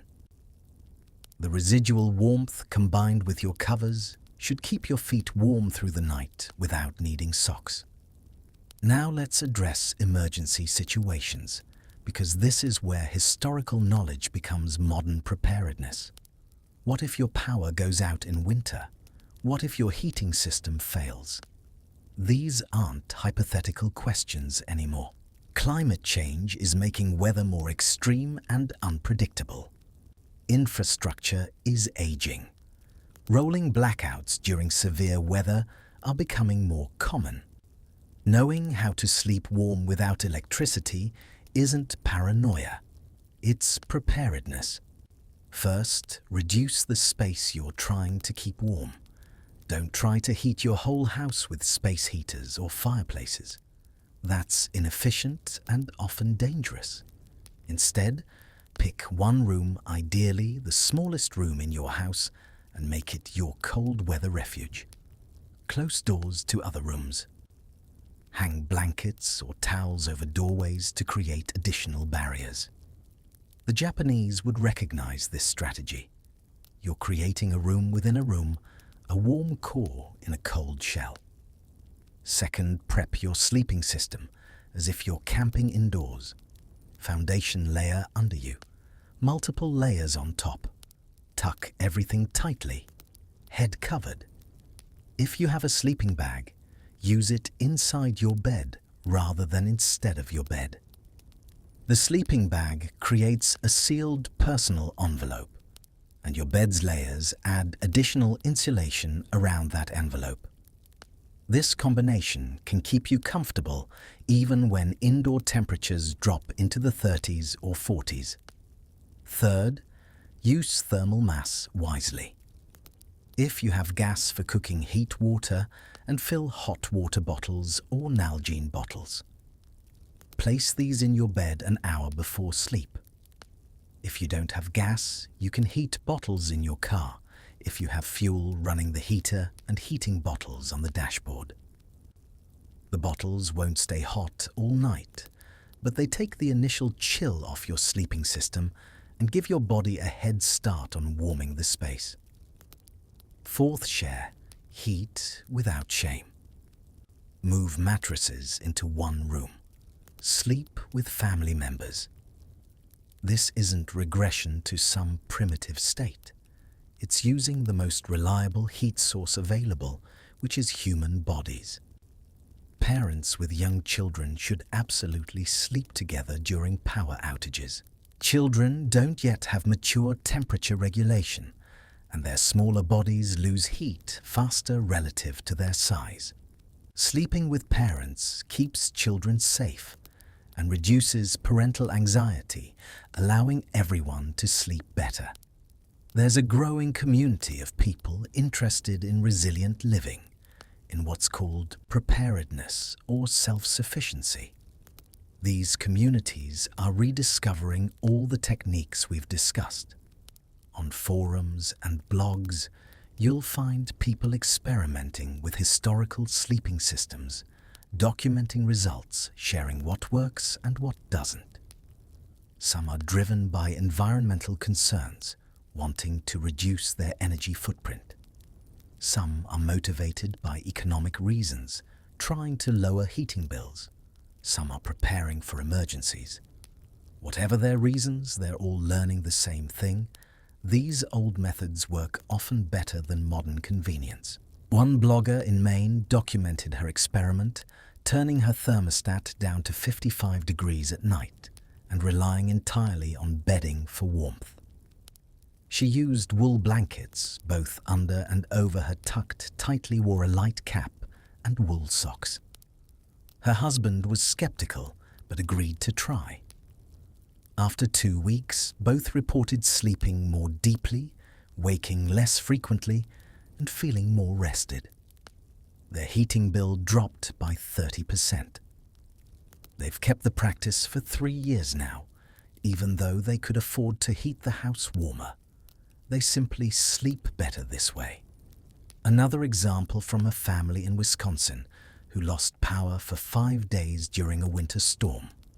They had a fireplace, but limited firewood.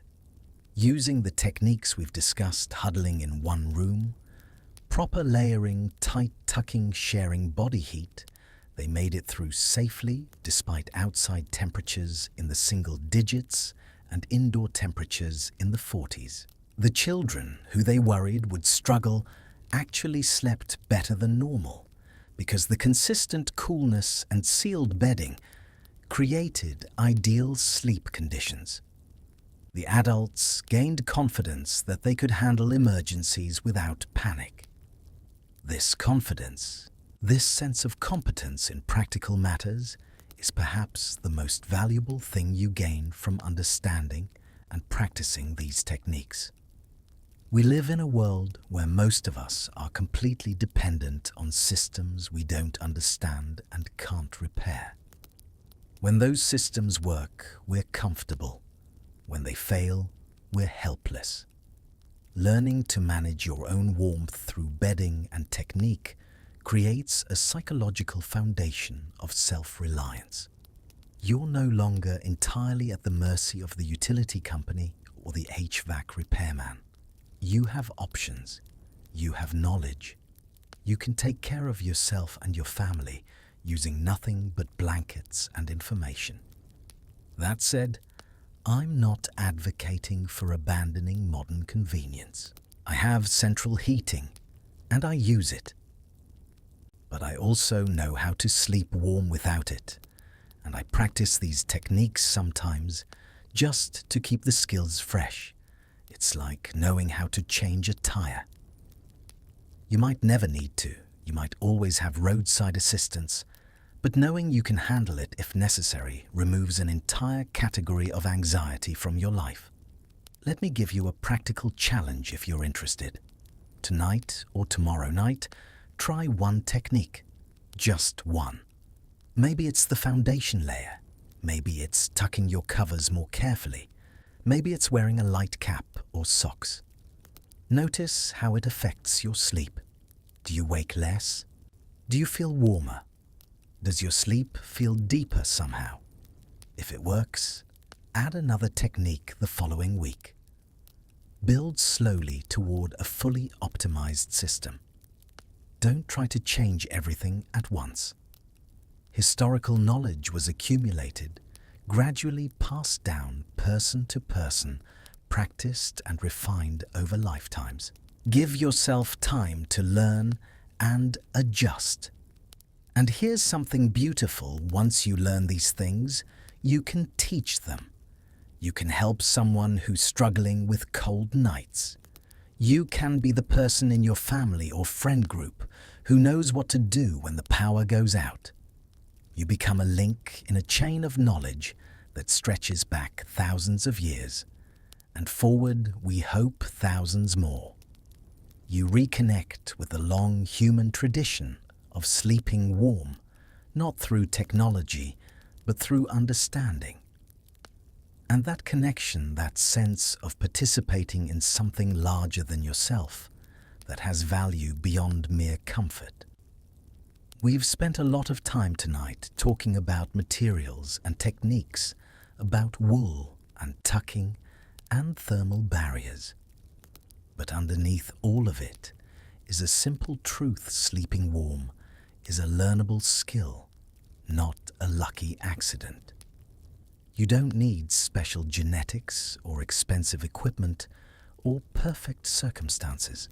You need understanding and practice and willingness to do things that might feel strange at first. The same qualities that kept pioneers and soldiers and Depression-era families warm are available to you. Nothing about human nature has changed. Nothing about physics has changed. The knowledge is waiting patient and proven for anyone who wants to claim it. We've celebrated those who mastered staying warm. But there's equal wisdom in the failures they show us, which mistakes are fatal. Take a deadly pioneer error forgetting insulation below. Stories tell of families wrapped in blankets, yet freezing, or worse.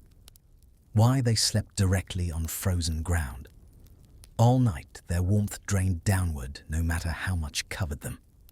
In 1849, a family trapped in Sierra Nevada snow wrapped their children in blankets, but laid them on bare snow with only a tarp beneath. The children nearly died. They were saved only when a passerby insisted on layering pine boughs and packs underneath, creating a crucial barrier. The lesson is timeless. The ground is your enemy. It steals your heat through contact. That's why survival starts from the bottom up.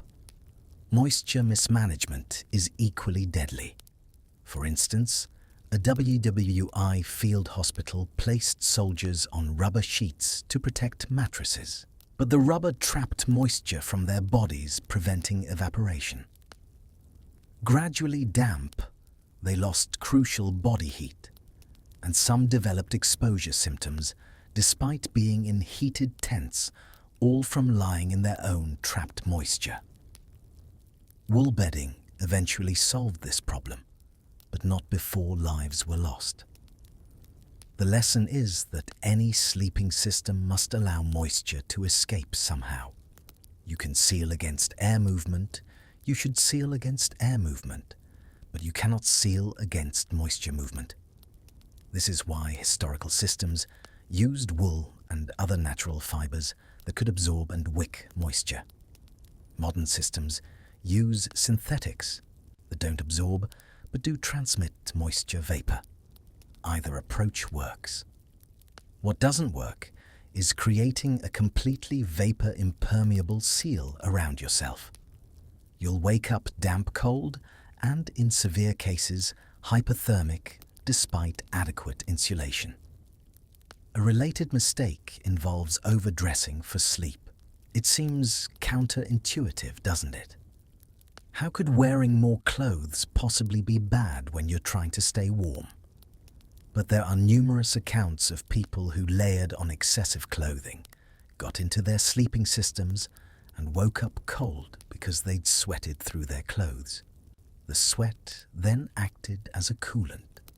This is especially common with novice winter campers today, who pile on all their insulating layers to sleep and discover that the combination of exertion from setting up camp plus excessive insulation causes sweating, which then makes them cold once they stop moving, and their metabolism drops. The solution is calibrating your clothing layers for sleeping metabolism, not active metabolism. When you're moving working, your body produces tremendous heat. When you're sleeping, your metabolism drops by 10 to 15%. Clothing that's appropriate for the active phase will be too much for the sleeping phase. Experienced cold weather sleepers change clothes before bed, stripping down to base layers that match their sleeping heat production, then relying on their bedding system for the rest. This keeps them from sweating while still staying warm. Both past disasters and present-day mistakes teach us the same lesson: staying warm is a whole body issue. The people in the Donner Party shivered through the night, not because they lacked blankets, but because their exhausted bodies could no longer generate heat. A good sleeping system can only preserve the warmth you produce. It can't create heat out of nothing. That's why proper hydration, food, and rest matter so much. Today, many people fall into a similar trap by relying entirely on technology, using an electric blanket as their primary source of warmth, for example. When the power goes out, they're left helpless because they never learned the basics of staying warm. But if you use an electric blanket simply to pre-warm the bed, then switch it off and rely on well-chosen layers of bedding, clothing, and insulation, you'll stay comfortable even when the technology fails. The key takeaway is simple. No matter how advanced your gear is, you still need to understand the fundamentals and keep the inner fire of your body burning strong. This isn't an argument against modern gear. Modern sleeping bags are excellent. But they're excellent when used properly as part of a complete system that includes all the principles we've discussed. Buying expensive gear doesn't exempt you from needing to understand how heat loss works, how your body regulates temperature, how to seal against convection while allowing moisture escape. The gear amplifies good technique. It doesn't replace technique. There's also a psychological mistake worth examining, what I call the comfort bias. People assume that if something feels comfortable, it must be right. But comfort and effectiveness aren't the same thing, especially not initially. A tightly tucked sleeping system feels constraining at first. Wearing a cap to bed feels weird. Multiple layers feel heavy. People try these things, find them uncomfortable compared to their usual loose blankets, and give up before their bodies can adapt. What they don't realize is that comfort is often just familiarity. Give any new sleeping arrangement 3 or 4 nights, and what felt strange starts feeling normal. Give it 2 weeks and it becomes your new preference. Historical people didn't have the option of giving up because something felt uncomfortable initially. They had to persist because the alternative was freezing. Modern people have central heating to fall back on, so we quit at the first sign of discomfort. This is a luxury, yes, but it's a luxury that keeps us ignorant. We never push through the adaptation phase to discover whether the technique would work if we gave it a fair chance. I want to share a story that illustrates the cost of incomplete knowledge. A man in Colorado, experienced outdoorsman, decided to test himself by camping in winter using only historical techniques. He researched extensively, built a proper shelter, created a sleeping system based on frontier practices. But he made one critical error. He didn't understand the principle of air exchange. He sealed his shelter so completely, trying to prevent any heat loss, that he nearly asphyxiated from carbon monoxide. His small heating fire was consuming oxygen faster than it could be replaced, and the complete seal he'd created prevented fresh air from entering.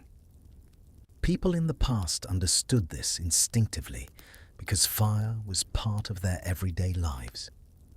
They knew it needed air. They knew a sealed space could turn deadly, and that letting a little warmth escape was the price of staying alive. The man survived only because he woke with a pounding headache and nausea, just enough warning to send him stumbling outside. He had done almost everything right, but missed one critical detail. And that's the lesson knowledge has to be whole. You can't borrow a technique without understanding the system behind it, especially its dangers.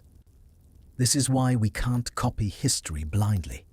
We have to understand the principles first, then adapt them to our own world. Our ancestors worked with open fires and natural airflow. We live with sealed rooms and modern heating. They used the materials they had. We use different ones. The wisdom still applies, but only if we learn how to translate it. The value of studying historical failures and modern mistakes isn't to scare anyone away from practicing these techniques. It's to make you thoughtful, careful, aware that details matter. A sleeping system is just that, a system. Every component interacts with every other component. Change one thing, and you may need to adjust 3 other things to compensate. This is why we emphasize understanding principles rather than just copying techniques. Principles are transferable, adaptable, applicable in changing circumstances. Rote techniques without understanding are brittle, failing when conditions don't match assumptions. Let me leave you with a diagnostic approach for troubleshooting cold sleeping. If you try these techniques and still wake up cold, work through the following checklist. First, are you insulated from below? Put your hand under yourself when lying down. Does the surface feel warm or cold? Cold means you're losing too much heat downward. Second, check for drafts. Lie still and notice if you feel any air movement. Air movement means you haven't sealed properly. Third, assess moisture. Do you feel damp anywhere? Dampness means either too much insulation causing sweating or moisture coming from outside your system. Fourth, check your extremities. Are your head, hands, or feet cold? Cold extremities need specific attention with covering. Work through these systematically rather than just piling on more blankets. More insulation is rarely the answer. Usually, the answer is fixing gaps in your system, sealing, better managing moisture, better protecting vulnerable areas better. This diagnostic thinking is exactly what historical people would have done. They couldn't just buy more gear. They had to figure out what specifically was wrong and fix it with what they had. That constraint forced a level of analytical thinking that we've largely lost in our age of buying solutions. But the thinking itself is available to anyone willing to practice it. We're nearing the end of our journey tonight, and as we do, I want to look both backward and forward to consider what it means to hold this knowledge in the 21st century, to think about where we've been and where we might be going, both as individuals and as a society that's forgotten so much of what once kept people alive.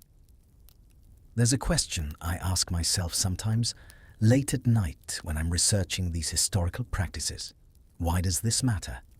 We have central heating. We have electric blankets and down comforters and furnaces that keep our homes at 70 degrees no matter what's happening outside.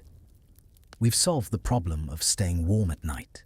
So, Why spend hours, years diving into old journals and pioneer accounts and military manuals? Why try to resurrect knowledge that modern convenience has rendered obsolete? The easy answer is preparedness. Power grids fail. Heating systems break. Disasters happen. And when they do, the people who know how to manage without technology are the ones who don't panic, who sleep through the crisis, who emerge on the other side intact. This is a real and valid reason. But I think there's something deeper, something that goes beyond mere preparation for emergencies. What we're really talking about is continuity. The thread of human knowledge and skill that connects us to every person who came before, who faced cold and learned to survive it, who passed their learning to the next generation so that the species could persist. For hundreds of thousands of years, this knowledge flowed unbroken, parent to child, master to apprentice, elder to youth. The specific techniques evolved, improved, adapted to new materials and new climates. But the core understanding, the principles of heat and body and shelter, this passed down intact through countless generations. Then, in barely the blink of an eye, historically, in just the past 70 years or so, that thread almost broke. Central heating became standard so quickly that an entire generation grew up never needing to know how to stay warm without it. People who learned these skills from their parents in the Depression or during World War II rationing didn't teach them to their children, because why would they? The children had heat pumps and thermostats. The knowledge seemed obsolete, quaint, like knowing how to churn butter or shoe, a horse interesting as history, but useless for living. But knowledge like this is never truly obsolete. It's foundational. It connects us to our physical reality, to our bodies, to the world we evolved in. When we forget it, we don't just lose practical skills. We lose something deeper. We lose the confidence that comes from self-sufficiency. We lose the bond with our ancestors who survived against odds we can barely imagine. We lose our place in the long story of human adaptation and resilience. A few years ago, an 80-year-old grandmother from Vermont wrote to me. After seeing my video on historical sleeping, she shared a memory. My mother knew how to layer quilts and tuck us in perfectly during freezing nights. I tried to teach my daughter, but she just turned up the thermostat. Now my grandchildren have never seen a proper wool blanket. This knowledge dies with me. She isn't alone. Millions of elders are our last link to a world of practical hands-on wisdom. When they go, entire libraries of lived experience vanish. We can document some of it in videos and books, but the subtle art, how tight to tuck, how to feel for moisture, how to make a bed efficiently in the dark resists capture. These nuances live in the hands and the eye. They can only be passed on person to person through practice and teaching. Yet, here's what gives me hope. Throughout history, knowledge has a way of persisting even when it seems lost. It goes underground during times of plenty, maintained by small communities who remember why it matters. Then, when conditions change, when the easy abundance falters, the knowledge resurfaces. People rediscover old books, talk to elderly relatives, piece together techniques that worked before. The thread of continuity doesn't break completely. It just becomes harder to follow for a while. We may be entering such a time now. Climate change is making weather more extreme and less predictable. The infrastructure we built in the 20th century is aging and increasingly fragile. Energy costs are rising. Even as our technology becomes more sophisticated, our systems become more brittle, more vulnerable to cascade failures. More people are recognizing that complete dependence on complex systems is a vulnerability, that building personal and community resilience is wisdom, not paranoia. This recognition is driving a renaissance of traditional skills. Younger people, people who never experienced the depression or wartime rationing, are seeking out knowledge about self-sufficiency. They're learning to garden to preserve food, to make and mend to manage without electricity. And they're learning to stay warm using techniques their great-grandparents knew, but their parents never needed. The knowledge is flowing again across generations and through digital networks, finding new students in new contexts. What's fascinating is watching how this knowledge adapts. Someone in a modern suburban home doesn't need to replicate a pioneer cabin sleeping system exactly.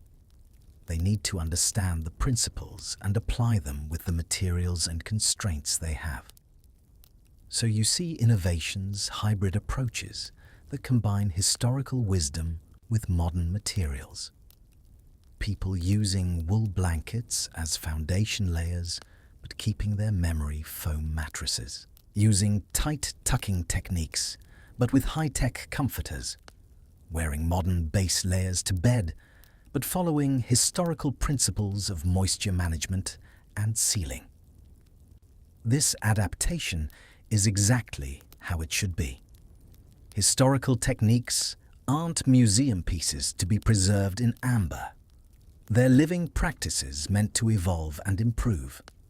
The pioneers would have loved modern sleeping bags if they'd had access to them, and they would have immediately figured out how to make them work even better by applying their understanding of foundation layers and thermal mass.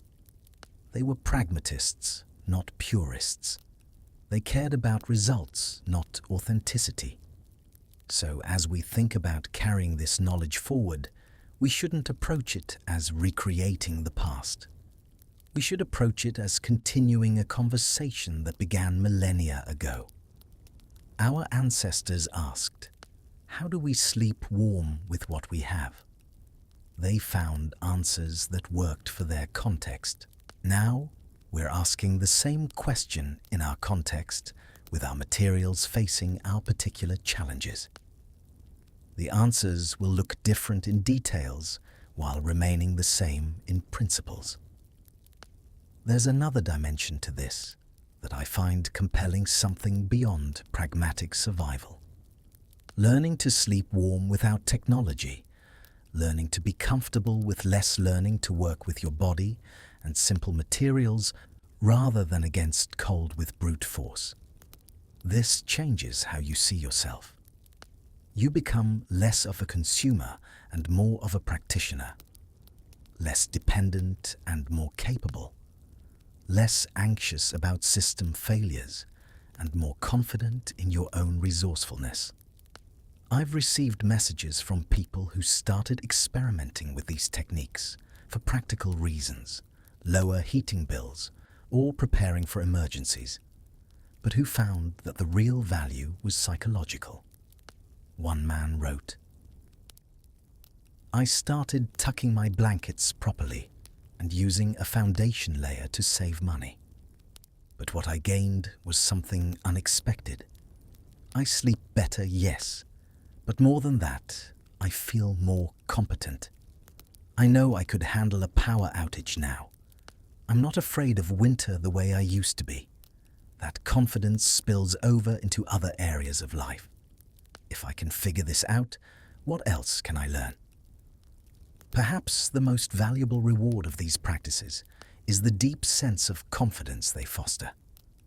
We exist in a world of specialists feeling helpless about basic tasks like staying warm, growing food, or fixing things. This dependence creates a quiet, persistent anxiety. Mastering even one fundamental skill like sleeping warmly without electricity begins to heal that worry. You start to see yourself as capable someone who can learn, adapt, and solve problems. This mindset becomes a gateway. You begin noticing other areas of unnecessary dependence and feel empowered to build resilience. This is crucial for younger generations who've never known deprivation. While this makes them potentially vulnerable if systems fail, they are often the most eager to learn practical skills, hungry for a competence their education never provided. Learning to manage your own warmth gives precious agency. It proves you're not helpless, armed with knowledge that works regardless of technology. Beyond comfort, it's deeply empowering. Finally, these practices have a social dimension. Historically, sharing warmth for survival in families among soldiers or travelers built bonds and interdependence. It was a reminder that our well-being is often a collective achievement. Modern life fragments us.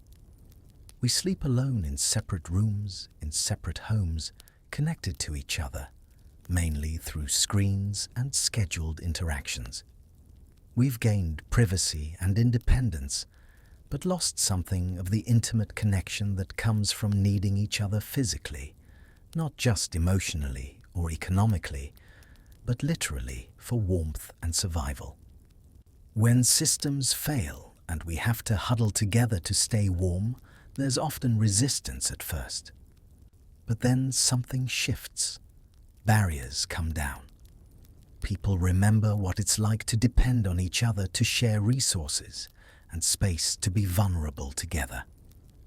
There's a strange comfort in it, a return to something more fundamental than our usual isolated existence. I'm not suggesting we abandon privacy or independence. I'm just noting that the knowledge of how to sleep warm communally, how to share heat without shame, how to prioritize survival over comfort, this remains valuable. Because there will be times individually or collectively when systems fail and community becomes essential again. Knowing how to do that, having practiced it, even in small ways, makes the transition less traumatic. Looking forward, I see several possible futures for this knowledge. In one, climate change and system fragility. Force more people to learn resilience skills, and these techniques spread widely as practical necessity.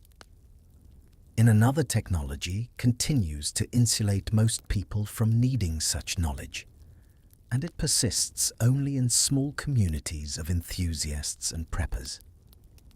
In a third, we find some balance where most people have reliable climate control most of the time, but maintain foundational skills as backup and insurance. Which future we get depends partly on circumstances beyond our control, but partly on choices we make. Do we prioritize learning these skills? Do we teach them to children? Do we value them as culture worth preserving? Do we see them as quaint history or living wisdom? The answers to these questions will determine whether knowledge that kept humanity alive for millennia continues into the next century or fades into obscurity, preserved only in museums and historical reenactments. My hope, my genuine belief, is that we're at the beginning of a resurgence rather than witnessing a final sunset. I see too much interest, too much recognition of value, too many people rediscovering these practices and sharing them enthusiastically. The conversation is happening in online forums and YouTube comments, and at family gatherings where elderly relatives suddenly find eager students asking about old ways. The thread of continuity hasn't broken. It's being picked up again, strengthened, adapted for new contexts. And you listening tonight, you're part of that continuation. Even if you never consciously apply these techniques, even if you never face a situation where they're necessary, you've engaged with this knowledge now. You understand more about how warmth works than you did before. You've connected, however briefly, with the long human story of surviving cold nights. That connection matters. That understanding has value. It makes you more aware, more observant, more likely to notice when someone else needs this knowledge and could benefit from what you now know. Knowledge wants to spread. It wants to be useful. It finds ways to persist, even through generations of apparent obsolescence. What seems dead turns out to be dormant, waiting for conditions that make it relevant again. We're providing those conditions now, creating spaces where old wisdom can resurface, adapt, and prove its continued utility.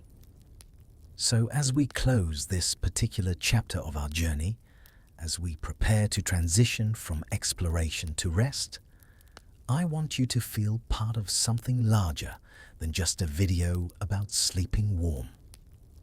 You're participating in the preservation and transmission of human knowledge.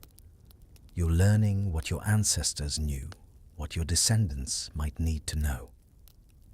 You're keeping alive wisdom that has saved countless lives and might save more in times to come. That's not a burden. It's a gift. Knowledge is always a gift offered freely from those who have it to those who need it. Tonight, you've received that gift. What you do with it, whether you practice these techniques or simply file them away as interesting information, that's entirely your choice. But the knowledge is yours now. No one can take it from you. It doesn't require maintenance or updates. It doesn't become obsolete. It simply waits patient and proven ready if you ever need it. And maybe, just maybe, you'll pass it along someday. To children or friends or strangers on the internet who are asking the same questions you once had. You'll become a link in the chain connecting past to future, ensuring that this particular thread of human wisdom continues unbroken. That would make you, in a very real sense, a keeper of knowledge, a bearer of tradition, a teacher in the long conversation about how humans survive and thrive even in harsh conditions. That's a role worth claiming. That's a story worth being part of. And tonight, by staying with me through this journey, by listening and learning and considering these ideas, you've already begun to claim it. So thank you for that. Thank you for caring about this enough to spend your evening here.